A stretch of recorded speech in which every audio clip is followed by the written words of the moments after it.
ഈശോ മിശിഹായ്ക്ക് സ്തുതിയായിരിക്കട്ടെ. ഇന്നത്തെ തിരുവചനം യോഹന്നാന്റെ സുവിശേഷം 14 അധ്യായം 31 തിരുവചനം. എന്നാൽ ഞാൻ പിതാവിനെ സ്നേഹിക്കുന്നുവെന്നും അവിടുന്ന് എന്നോട് കൽപ്പിച്ചതുപോലെ ഞാൻ പ്രവർത്തിക്കുന്നുവെന്നും ലോകം അറിയണം. ആർക്കാണ് മനസ്സറിഞ്ഞ് പ്രവർത്തിക്കാനായിട്ട് സാധിക്കുന്നത്? സ്നേഹമുള്ളവർക്ക് മാത്രമേ മനസ്സറിഞ്ഞ് പ്രവർത്തിക്കാൻ സാധിക്കുകയുള്ളൂ.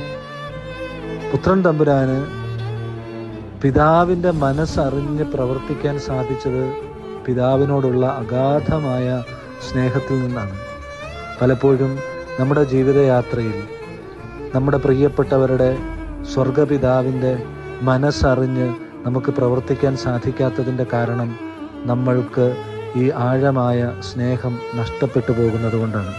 ഈ ദിവസം നമുക്ക് പ്രാർത്ഥിക്കേണ്ടത്, കർത്താവേ, എൻ്റെ ഉള്ളിൽ ആഴമായ സ്നേഹം നിറച്ച് നിൻ്റെ മനസ്സും നിങ്ങളുടെ പ്രിയപ്പെട്ടവരുടെ മനസ്സും അറിഞ്ഞ് പ്രവർത്തിക്കാനുള്ള അഭിഷേകം തരണമേ എന്നാണ്.